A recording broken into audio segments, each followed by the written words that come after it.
Welcome, everyone. This is our presentation originally scheduled as a vital conversation about a month ago. We're bringing it back, and so glad you all could join us. I'm Annie Arnoldy.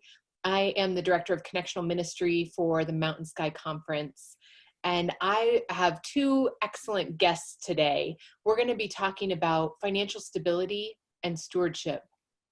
We have tons of resources for you. We'll be giving you lots of tips, both from the perspective of a laity and from the perspective of our foundation and ways that you can further resource your church. You've all received the attachment I included with the Zoom link. That comes from Westpath. It's a step-by-step on how to fill out the PPP if your church is looking to do that. And we are encouraging all churches who are able to fill out a PPP now that more money has been released. So we're hopeful that that can really assist our churches in this time. Let me introduce our two speakers today. We have Bruce Berger. He is a laity from Park Hill United Methodist Church in Denver, Colorado. He's also the chair of our Responsible Stewardship Committee at the Mountain Sky Conference. This is one of our teams, our focus teams, that helps to resource churches. So he'll both give his perspective as a layperson and supporting his church, and also as the chair of the Responsible Stewardship and ways that we can help resource churches.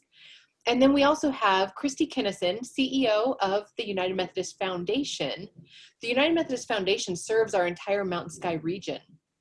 So you'll see her PowerPoint slides in the second half of our presentation. She goes deeper into some of those resources and offers some ways that you can be missional in talking about stewardship right now. And then we'll go to questions right around 12:40, 12:45. So if you want to use the chat feature, I'll be sure to keep my eye on what questions are coming up. And we'll leave a period of time for your questions as we get towards the end. We're so glad you've joined us. Let me turn it over to Bruce Berger. And just remember, if you want to see the speaker view, just click up in the right-hand corner on speaker view, and you can see Bruce as he presents to us. Thanks, Bruce. Thank you. Good afternoon, everybody. I hope you're all staying safe and mentally and physically sound. It's not easy in this day and age. And I know many of you are here because you are the unsung heroes of many churches, and those are the people who take care of the revenue and expenses so that we can be the hands and feet of Jesus in our communities. Sometimes it's not a job that receives a lot of accolades, but understand that those of us on conference committees know how valuable your jobs are.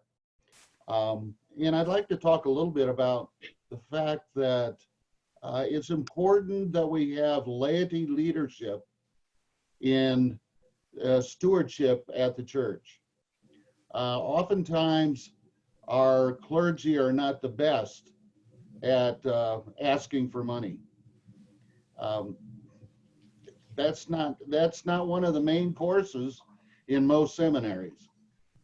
Stewardship and business administration are not a part of that often, and that's fine. That isn't necessarily why we call certain ministers to our churches.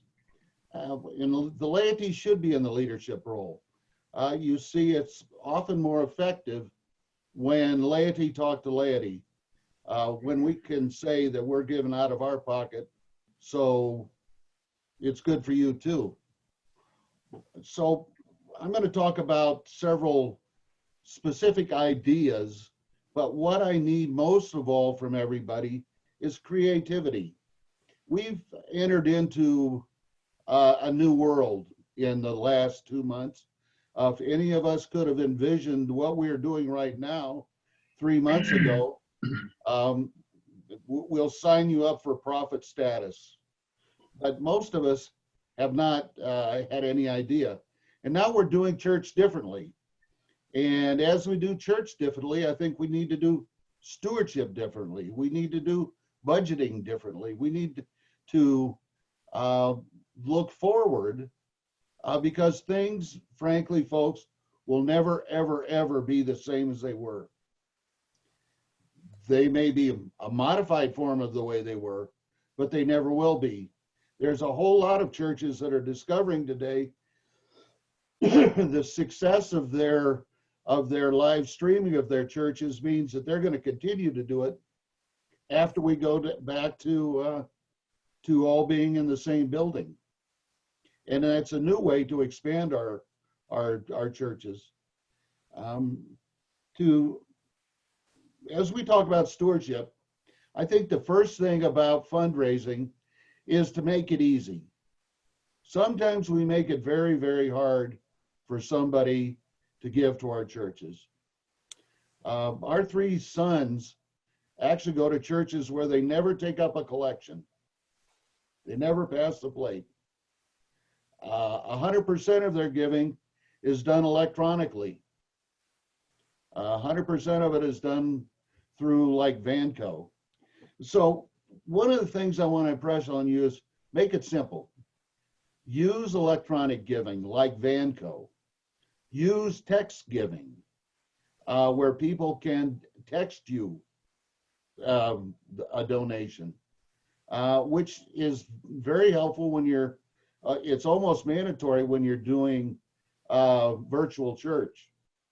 So it's a good way. And also with Vanco, Park Hill has moved from 0 people giving electronically to, I need to speak to my wife, but somewhere between 50 and 60% of all of our pledges are done automatically, either weekly or monthly, electronically through Vanco.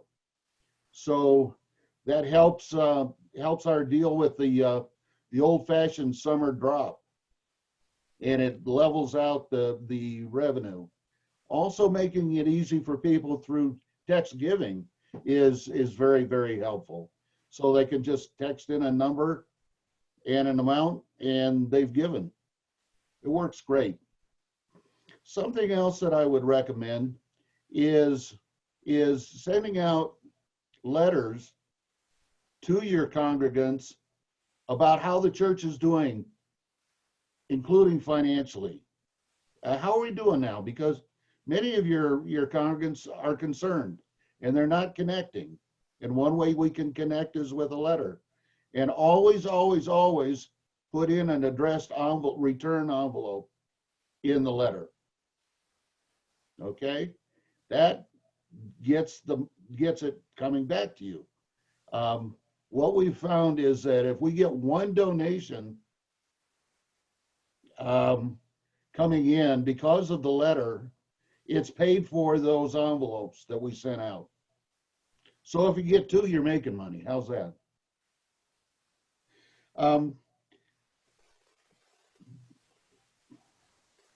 So I'm going to give you an example of a letter that combines 2 ideas that I wanted to give to you.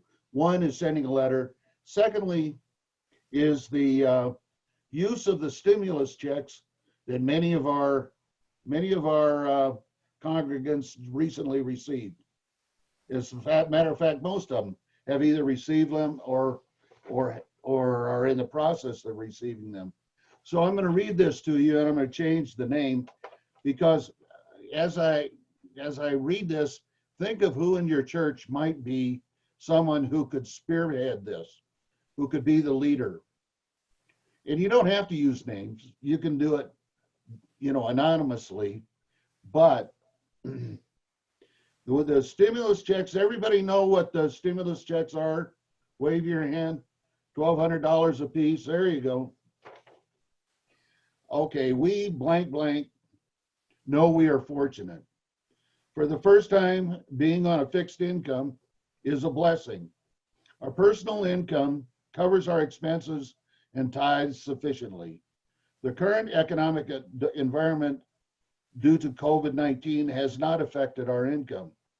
So soon, we actually have already received a stimulus check.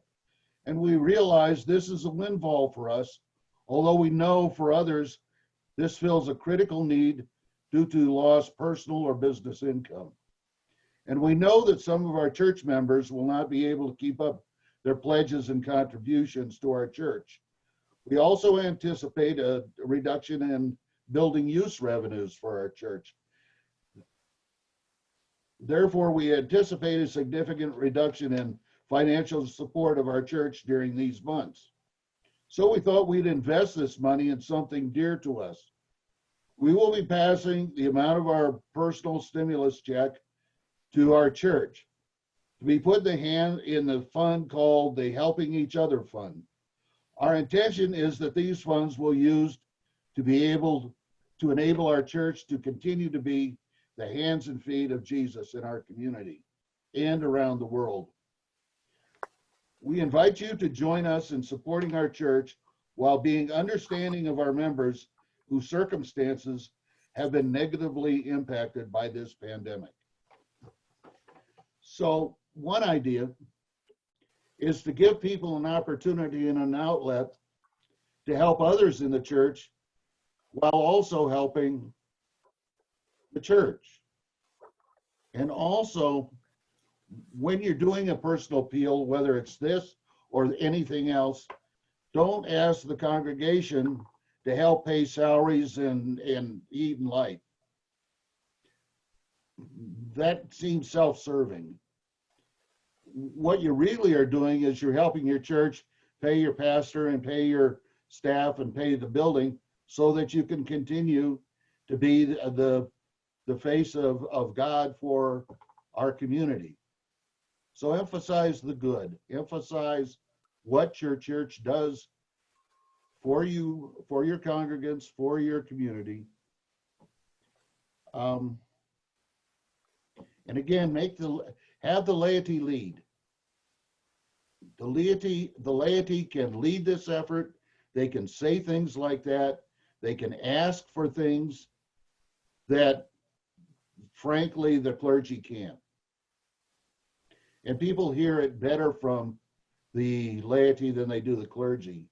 I'm not going to tell you this story today, but there's a long story about always ask for more than people can give, because you're feeding their ego. If you ask less than what they can afford to give, they will feel that you're disrespecting them. It's an old adage back from when I was the chair of the YMCA in Denver. You always make people feel good about what they're doing. Don't ask them to do something out of guilt.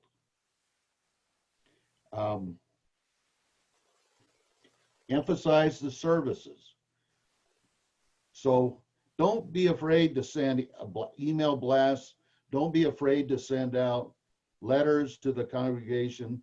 Don't be afraid to say, you know, we're doing good, but we need to keep doing good.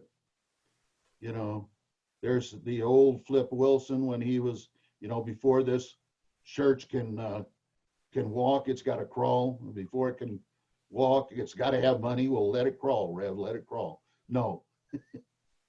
Continue to understand that your church takes resources. Everything takes resources. And so feel free to ask for it.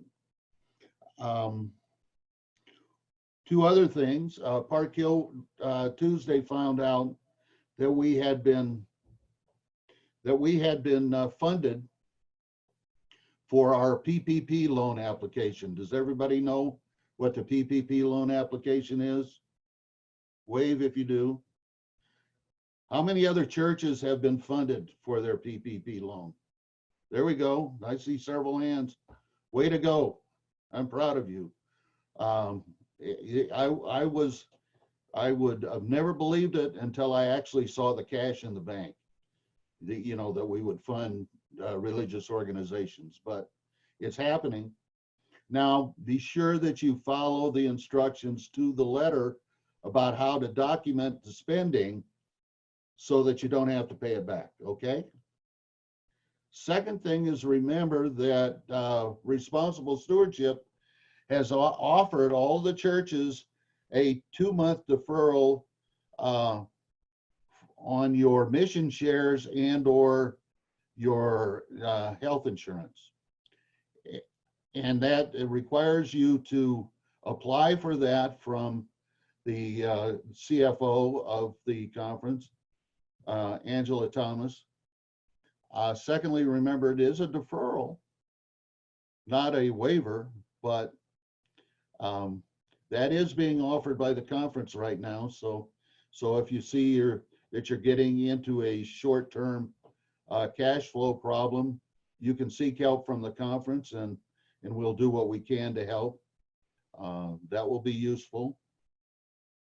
So that's some ideas about revenue. I don't want to beat it to death because I've only got 20 minutes. I spent a number of years as a church growth and stewardship volunteer consultant around. And people always like to hear ideas, but more importantly, what happens is the ideas create specific ideas that are contextual to their own environment. So what Park Hill does is not right for Holyoke. You know, only people in Holyoke or Helena or Salt Lake City know what's right in their area. But I hope some of the ideas that we've raised here will foster some other ideas for you in your area. Secondly, when we look, I just want to spend just 2 minutes on budgets, because budgets are plans. Plans are made to be changed. Budgets are made to be changed. Don't think that a budget is locked in stone. And please make sure your congregation understands that just because it's in the budget doesn't mean you have the cash to expend what's in the budget. You have to have the money to back the budget. So when you look at your budgets, all of you, many of you are treasurers or financial managers in the church. Remember to look at your revenues and maximize your revenues and maximize what I call OPs. That's other people's money.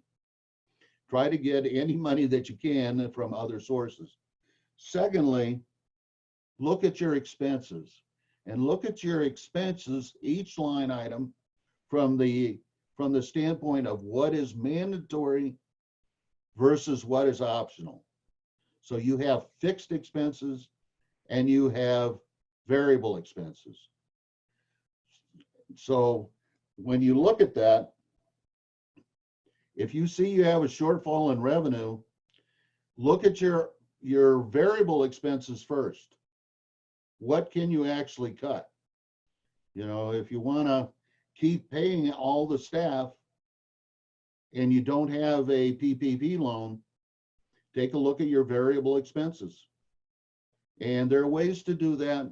I will tell you, I'm also on CFNA, the Conference on Finance and Council on Finance and Administration, as well as Responsible Stewardship. Responsible Stewardship has oversight responsibility for the conference trustees, the Council on Finance and Administration, and on the benefits council. So we try to oversee it. We're here to help. I know the old saying, we're from the government, we're here to help, right? Anyway, but we really are, and we'd like to help you. We'd like to help you talk through your problems if you have them. Feel free to call.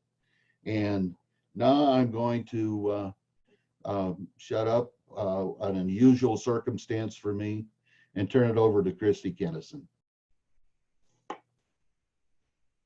Thanks, Bruce. You're preaching to the choir, I want to say. I really, really appreciate your context and talking about your experience in action at Park Hill. And I really appreciate some of the very sound decisions that you've made. And I honor the generosity, the place in your heart of generosity that came from writing that letter in sharing the stimulus check that you got. So I'm going to try to share my screen. We tried this right before the webinar started. Let's see if we can do it again. I hang on here. I'll just say while Kristi's starting to share her screen, we have some chats going. So if you can open up the chat and you want to read through, people are just talking about online giving platforms, wondering if there's any that don't charge a fee. And to the best of our knowledge, all the online services do charge a fee, kind of the cost of doing business. But one idea would be to find a person who believes in online giving or text to give, who might be willing to sponsor those fees for the first year. So the church in essence can try it for free if one person is willing to sponsor. And usually, I mean, I think for a lot of churches, it'd be under $1,000 for that year in what fees you'd incur. But if one person's willing to do that, that's a way to maybe jumpstart your church in getting to an online giving platform. And I'd like to point out, if you have one or two people start giving that didn't before because they now have it, that would cover the cost for everybody just from their additional giving. Secondly, we have let all of the congregation know what it costs to do electronic giving, and we have some people that add that on to their tithe. So, Bruce, that's a good point. I've seen platforms where you can say, charge me the full fee. So it adds like maybe 57 cents to your donation, and then you are covering the platform's fee in addition to your donation, and it's a small number. So that's a good idea as well. And there are platforms that do that. All right, Kristi, you're ready to roll. Are you seeing what I hopefully am? Yep, it's a clear slide. So, it's your first slide. Okay, great. For whatever reason, it's like it takes over the whole screen and you don't know. So hang on a second here. Let's get back to Kristi up at the top. And you may not be able to do this because you're the one sharing the screen, but sometimes it'll give you that view options and you can do exit full screen so you can see a little more. You may not be able to since you're the one sharing the screen, but we can see them. All right, so there we go. There's that. And also, in that view options, you can use the side-by-side view. That might help. Can you guys see can you see it right now? Yeah, the full screen? We see the full slide. Okay. All right, so, oh boy, this is, okay, here we go. So thank you for your patience. My name is Kristi Kinnison, as Annie Arnoldy said, and I am passionate about generosity and giving, and I really take a holistic approach to it. And so I'm going to share with you my thoughts and also some of the things that we have put together here at the foundation to help you, the churches and the church leaders, with some tools to get you through this time. I was kind of looking through back through my notes, and it has just been barely more than a month since we put these tools together. So let me start out by explaining what we've done. The first thing is you can go to our website, and I've got that above my screen here, and also here, mountainskyumf.org. And if you go to our website, the first thing you're going to see is this lovely stone church. Some of you may know what church that is. And there's a special red bar about the COVID-19. It seems like every website has a red bar anymore. But if you click on see our blog entries here, that's going to take you to the next screen. And what you're going to see are a whole bunch of different blog entries, and we've got 3 in particular that we've created specifically in response to this unusual time in our world. We took an approach of cash flow, generosity, and then we added the CARES Act. So part 1 was about cash flow, and Bruce talked a little bit about that in determining that what the budget is now. Obviously, it's different than it is when we have our entire congregation coming to our church every week and all the other goings-ons in our churches. And then we looked not just about cash flow, but we looked into generosity and how does that look in our new context. And then, of course, the CARES Act, and it was a surprise when my banker called me about a week before the legislation passed, and he said, you know, Kristi, your churches that you serve will be eligible for this money. And I was just surprised. You know, obviously we don't hear about the federal government responding by offering religious organizations relief. And so I'm going to talk a little bit about each of these three different categories. The first one I'm going to start about is kind of a grounding. And what I'm bringing you through is from a professional fundraiser's perspective and the education and all the reading that I've ever done, there are generally three reasons that people give. And the first reason, and the most important, is that they believe in the mission of the organization that they're giving to. And so stepping back, what are we going to do about money? Let's frame that in the context of what it is we do. Instead of talking about please give, let's talk about please help us fulfill this mission, or in even more strong language, thank you for giving so that we could do these things that serve our community and that is our mission of our church. So belief in the mission is the number one reason, and it comes up over and over again with surveys. Your people give to your church because they believe in the work that you're doing. And don't forget that, and tell that story and celebrate that. That is an extremely exciting thing to talk about. The next reason that they give is that they believe in your leadership. They believe in the leadership that you are bringing as the senior pastor. They believe in the people that they've recruited around them, the finance leader, the lay leaders, the staff parish relation, the staff. They believe in the leadership of that church. And they have trust in that leadership, and they're following you as you carry out your mission, and as your congregation comes along and helps you carry out that mission. So the leadership is another important reason. And then finally, they believe that the organization is well managed, and they mean financially. We don't want to give to organizations that we have a perception that they're not well managed financially. There, a couple decades ago, the United Way had some issues with their financial management, and they used to be one of the biggest gatherers of charitable dollars, and then they would distribute those out into the communities.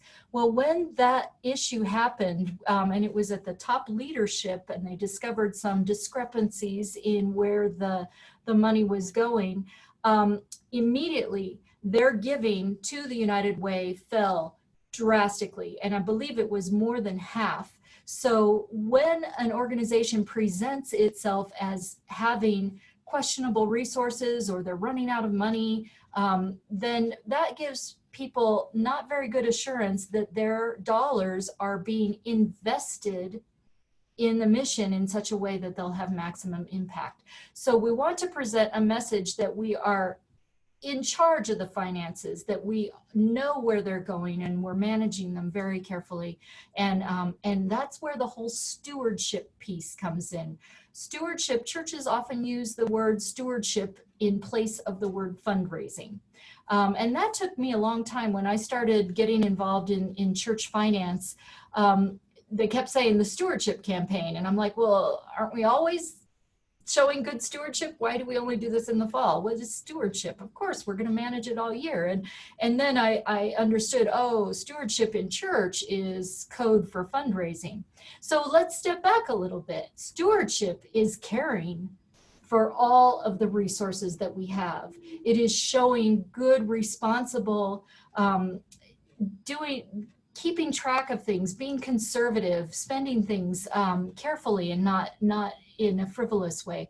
And stewardship has to do with talking to our congregation about their resources and stewarding their resources. I think probably the most the biblical passage that grounds me with regard to the term stewardship the most is the parable of the talents.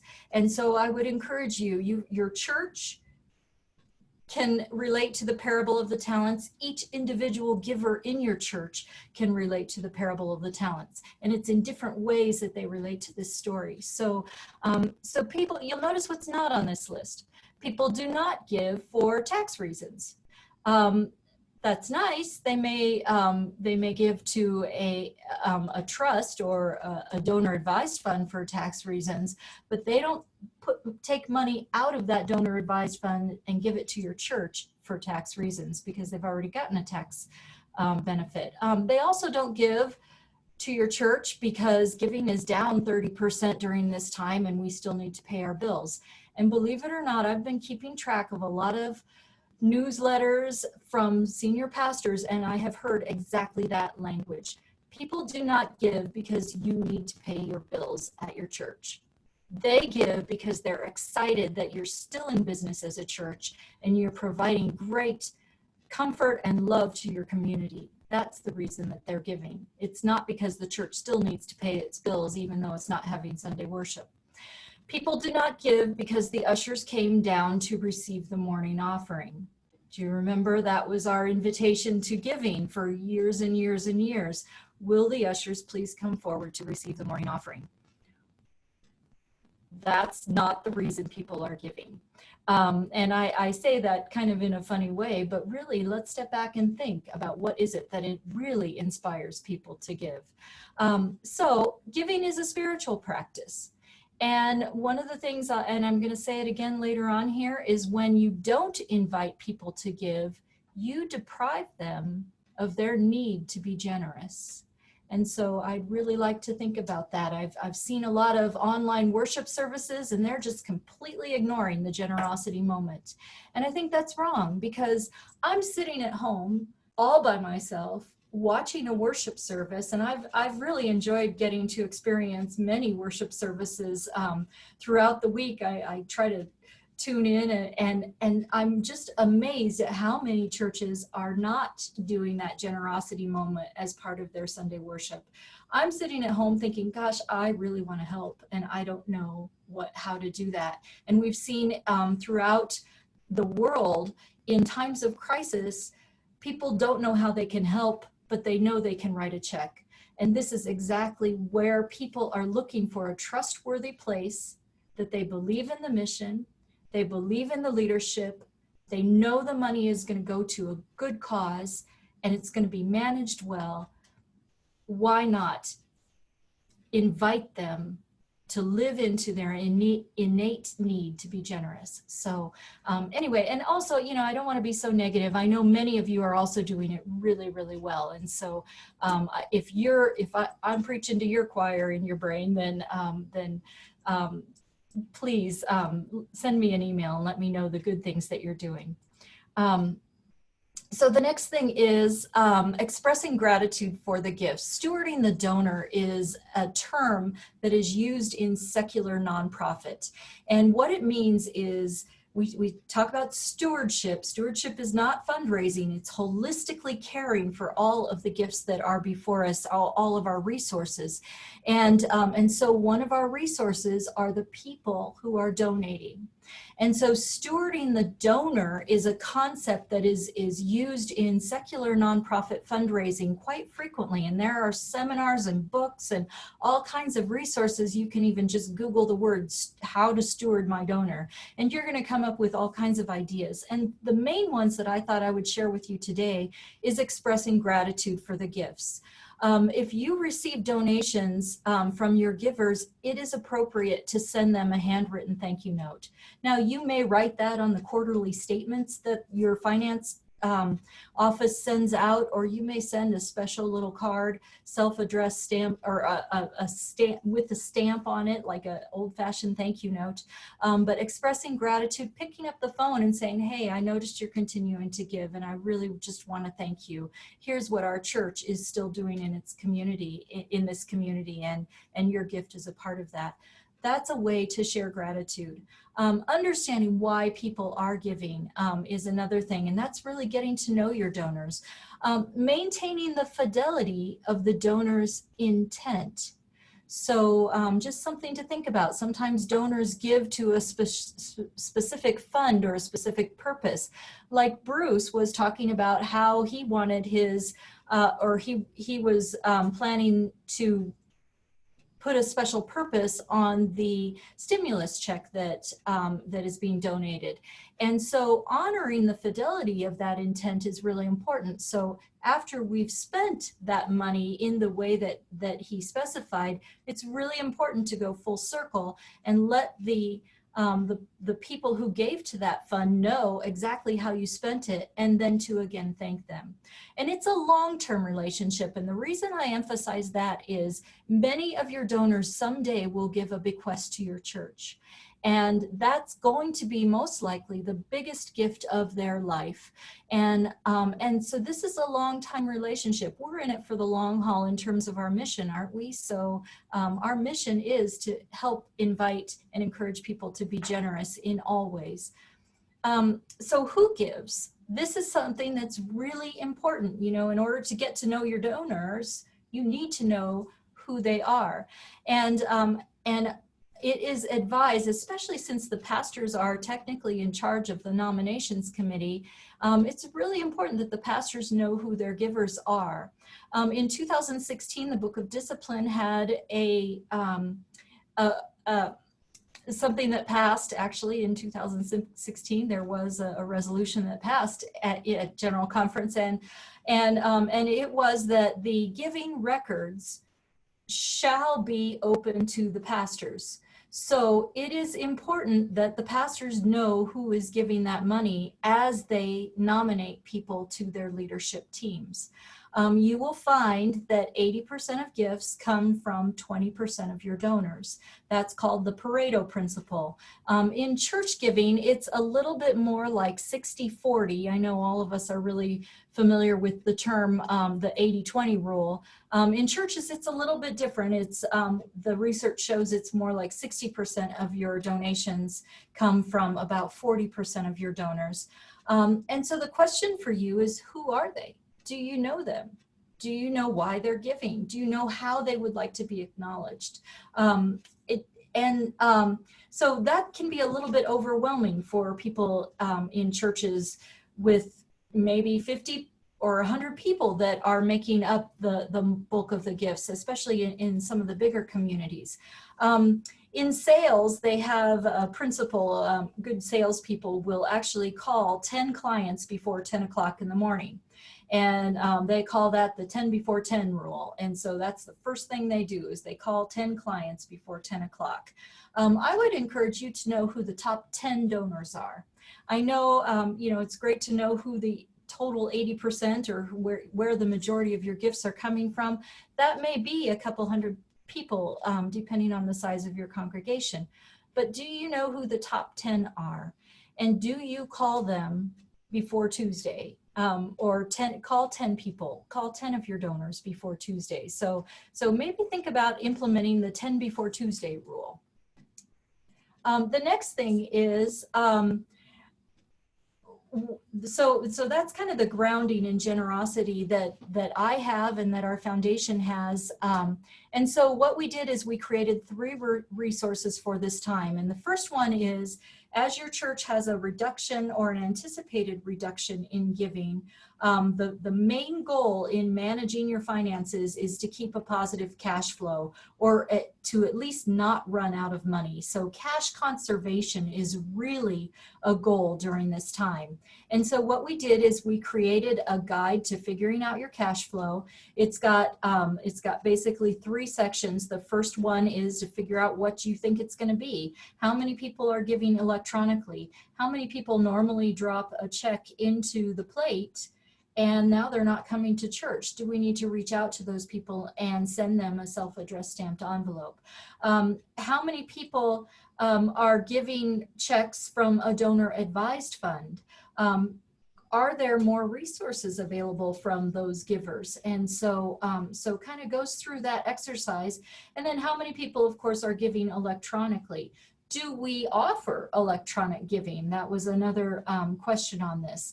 And then the next part of this was, how do you want to sharpen your pencil and modify your budget? As Bruce mentioned, budgets are a plan, but definitely plans have changed, as we know. And so in this guide that you'll find on our website, you'll have some suggestions about how kind of some questions to raise about what payments can we cut.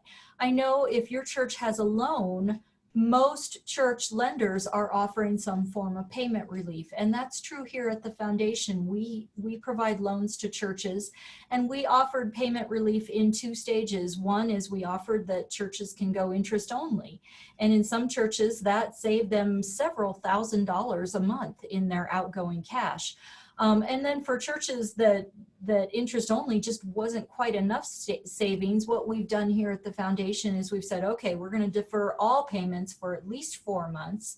And what we're going to do then, we're still going to accrue interest. So you're still going to owe interest on any loan. I don't think you can get out of that. But what we're going to do is we're going to tack that interest onto the final payoff of your loan.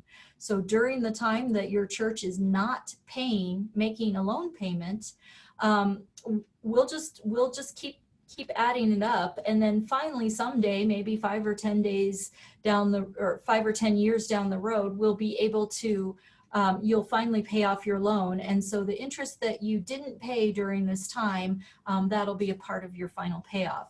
There are all kinds of ways that lenders can do that. And so I would encourage you, if you haven't heard from your lender, call them and say, hey, we need some payment relief. We're running out of cash here, and we need to, is it possible to reduce or defer our regular loan payment?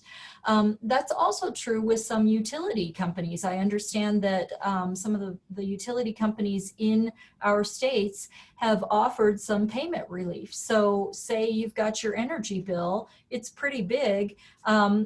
What can your utility company do to defer that payment? You're probably still going to owe the money, but you might be able to spread it out over a longer period of time. I also know, as Bruce mentioned, that the conference is offering some payment relief. And I want to say it's so exciting to me, because this is one of the benefits of having an annual conference. I know some people roll their eyes and, oh my gosh, we got the conference looking over us. But you know, one of the things that the annual conference does is it's got your back as a church. If your church, for whatever reason, can't pay for its pastor's health insurance, the bill still gets paid. And the church still owes that money. I mean, the church still has to pay it, but the conference has your back. You're still going to have health insurance, even if for whatever reason your church isn't able to pay the health insurance this month and needs to make up for that at a later point in time.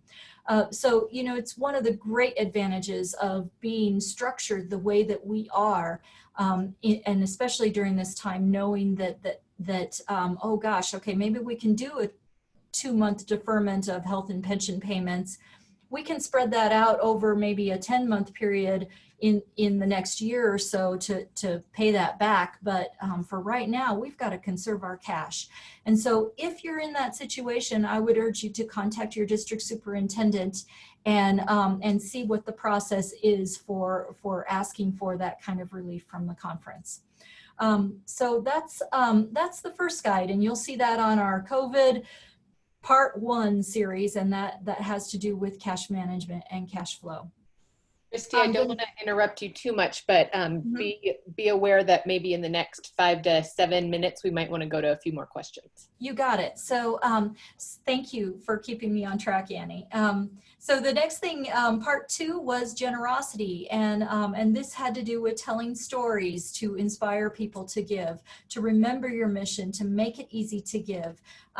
So what we did is we teamed up with Generis, and we did 2 webinars. I don't know if any of you were able to join in on those webinars. We announced them pretty quickly, but the recordings of those webinars are on our website now. And there's also a really fantastic guide to all of the stuff that we covered that Generis put together for us.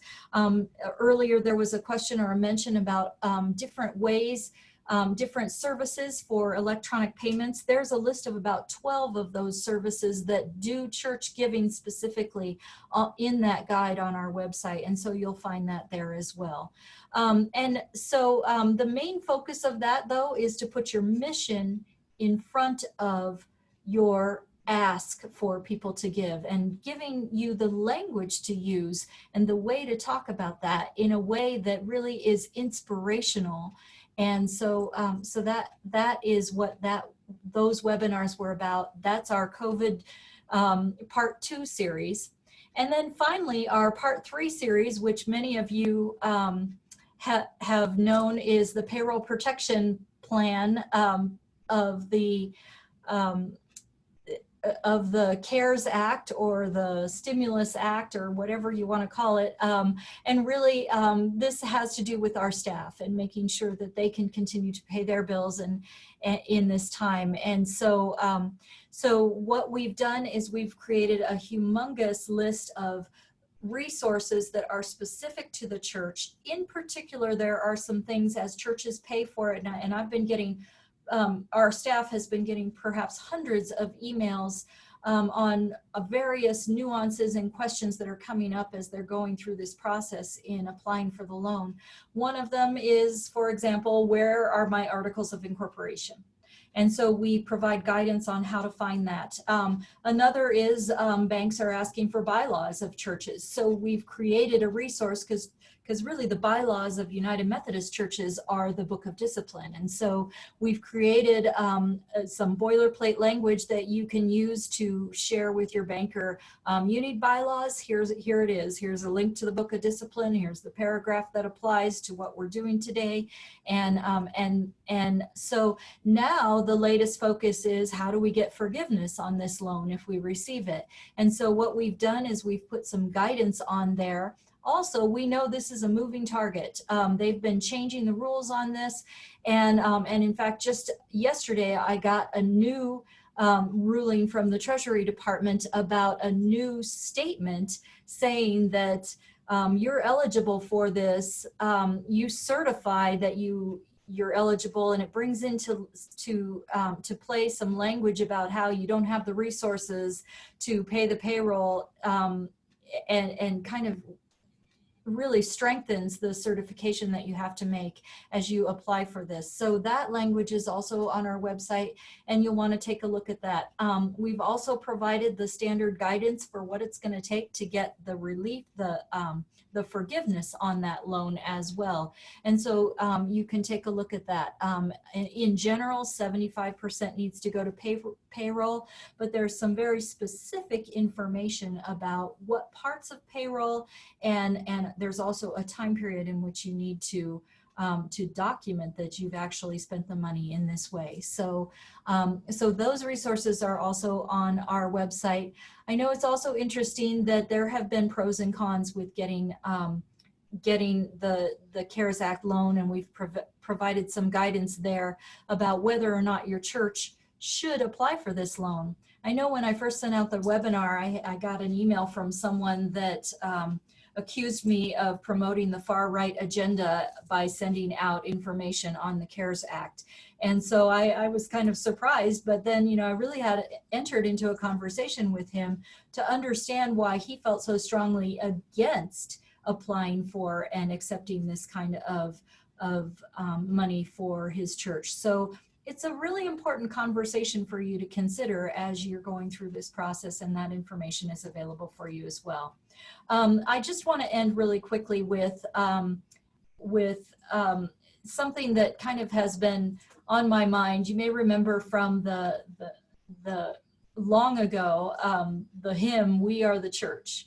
I am the church, you are the church, we are the church together. And as I was putting my notes together and everything, this one kept popping up in my mind. And so just to tell you a little bit about this hymn, it was actually written and released in 1972. And I think for many of our churches, that was the heyday. I mean, youth groups were bursting out of the seams, the churches were full. We now still have the remnants of that. We've got giant spaces for worship, and it was just a really big time for our churches in our world in 1972. And what was interesting to me as I was thinking of this is our church, you know, we're not the building anymore. And this just kind of reminded me that, oh, it isn't the building.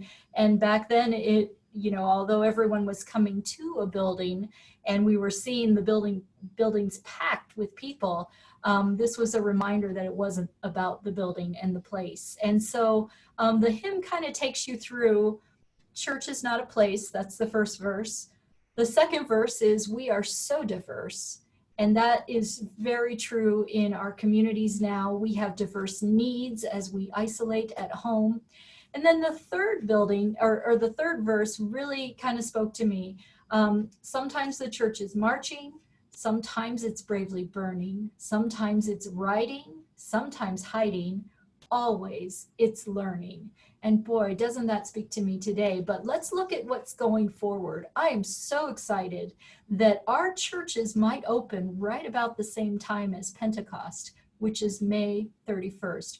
We were all excited about Easter, and you know, that of course is one of the very important holidays in our church, but this hymn is actually a hymn for Pentecost.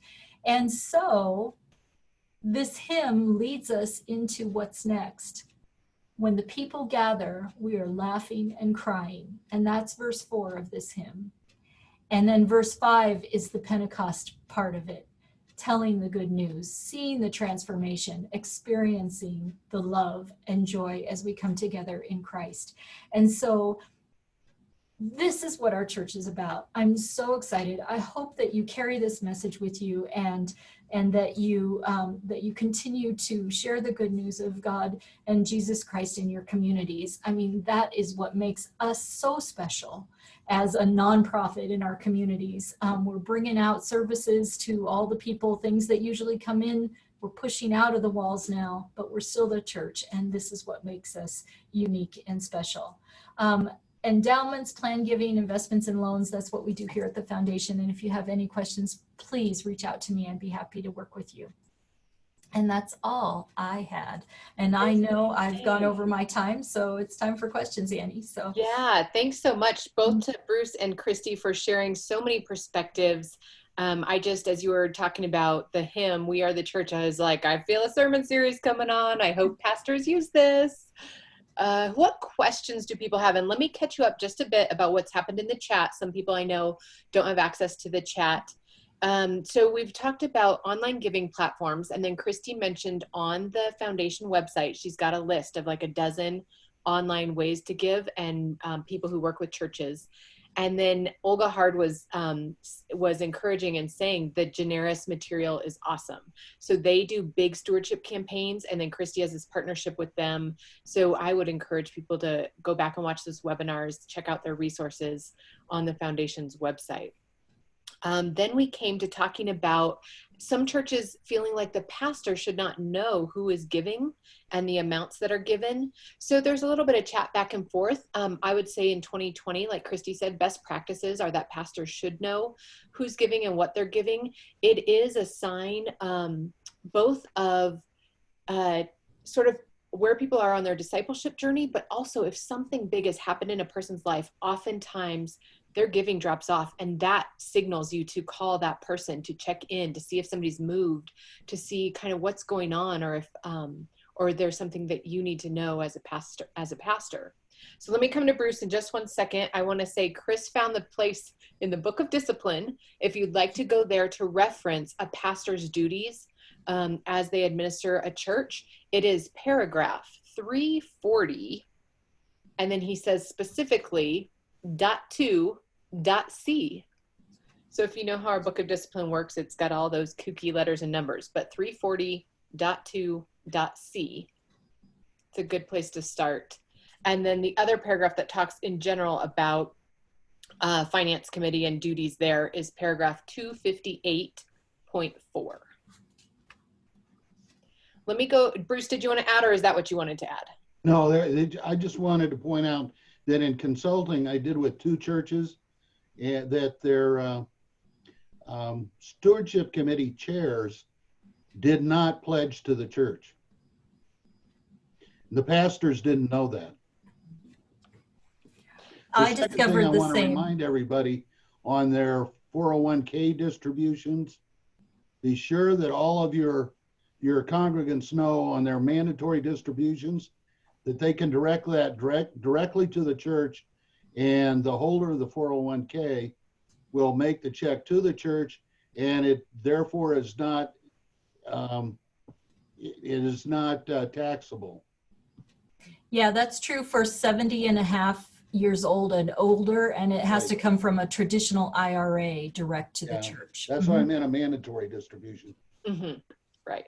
And of course, that was taken away. This year, you don't have a mandatory distribution, so. But you can still do the rollover and avoid the taxes, so. Do we have questions? We have time for a couple of questions, and I'd say you can either do the raise your hand feature or you can just unmute yourself.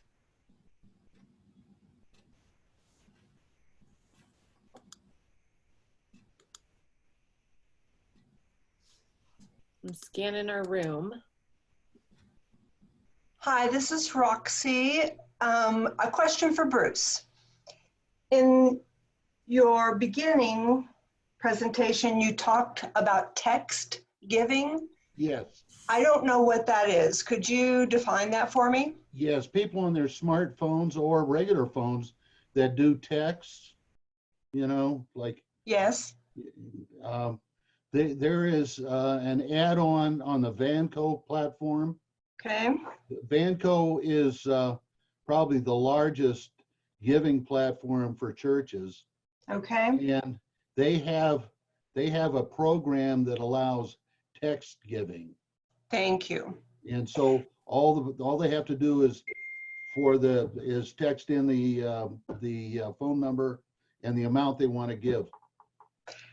And so then Vanco gets that text message and that gift, and then how does it get to the church? They deposit it in your bank the next day. Oh, very good. Thank you, Bruce. Just like their electronic giving. Very good. Whether I understand. You use a bank account number or a credit card number or any other kind of instrument like that. Very good. Thank you so much. Also, Breeze, the Breeze software church management has text and online giving, and theirs is the high secure, and it's all part of the same platform. So that's BREEZE. Yes, there's many good ones. But the neat thing about Breeze, it's not just, that's not only it. They also have to do with communications and tracking different groups and so forth. So you might want to go to that website and look at the management, what they offer. And if you can use what's being offered, then that text and online giving is part of that. Someone asked the question, does anyone have experience with Facebook donations? Would anybody want to speak to that?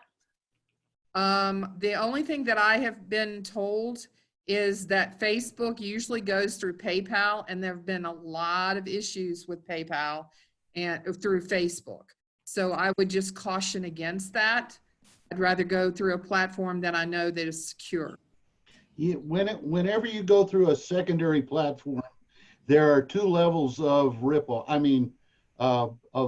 fees. And so the more direct you can do it, there's no fee if you donate directly to the church. If you go through Vanco or one of the other platforms, there is a fee. If you go through Facebook, there's two fees.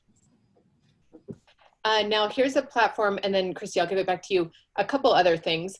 Zelle is a platform that a lot of banks can use, and you can directly route from your checking account. So in ways that you can directly route from your checking account, there will not be a fee generally. And I think, so Venmo is a service of doing money sharing that way. It's an app. And Zelle is another one that's directly connected to a lot of banks. So those may be some options for churches just starting out as well. And then just one more comment. Somebody says Randy Jessen uses Facebook in Genoa with positive feedback. So I would say, just do your research, do your homework. One other place, I'm just going to mention our general agencies. Here's another reason why it's good to be a connectional church. Right now, UMCOR is sponsoring special disaster relief grants. If your church is in an area where it's been either highly hit with COVID, there's been very high unemployment or other things, you might look to a special grant. So our conference has a disaster relief fund. UMCOR is sponsoring special grants right now, and you can start with umc.org. You know, that will lead you to all the other general agencies, and you might just spend a little time poking around in there. Everyone is trying to help, and this is why we're connectional. So those are a couple other resources you might go to. Kristi, let me have you give the last word here, and then we'll be closing ourselves up. Well, I was just going to say, you know, if you need to have a basket for people to receive or to be able to put their gift into. And right now that basket is electronic giving for many. And so I think somebody brought up earlier, or I don't remember where I saw it, but that probably one of the biggest objections is the fees associated with giving. And I'd encourage you to think of it as you're not getting any gifts if you don't have this here. So almost immediately you make up the fees.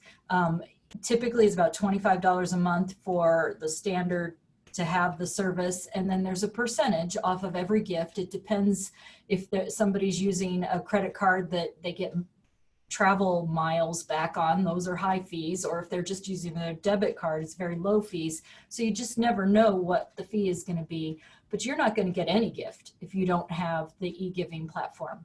And so, you know, I mean, this is the way it is. We've got checks are going away. Somebody estimate, or some banks are estimating by 2024 or 25. And most people under the age of 50 don't even carry a checkbook or know where it is. So, you know, we want to respond to people in the way that they can and are able to be generous, and having these tools is one of those ways. So, but, you know, I think you guys are all doing fantastic work. Just the fact that you are here today trying to figure out what more you can learn. Remember, the church, today we're learning. We're in that middle verse. And I am so, it's an honor to be asked to be speaking on this webinar, particularly with Bruce and Annie, and for all of you. You guys are doing a great job, and this is clearly a shift in the way we do business, and I know you guys are going to be awesome. And so, you know, if you really believe in your mission and believe what you're doing, the money will come, and that's I think, back it up. And what are you doing? Why is your church a church? And if you believe strongly about that and you can promote that, the resources will be there for you to continue to be church, to be church long into the future. So, Kristi, are you sure you're not called to be an ordained minister?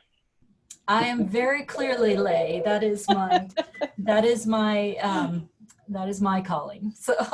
Oh, it's great to have everyone on here. Bruce, yep.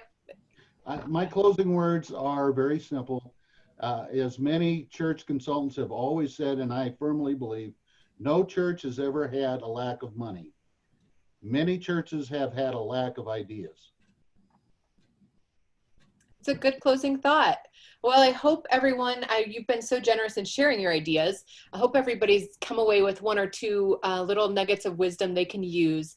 And then in about a week, usually it takes a little bit of editing time. This will go up on the website with the PowerPoint and on the foundation website as well. But thank you all for joining us. Continue to be in touch and let us support one another as we go out from here. Thank you. Thank you all.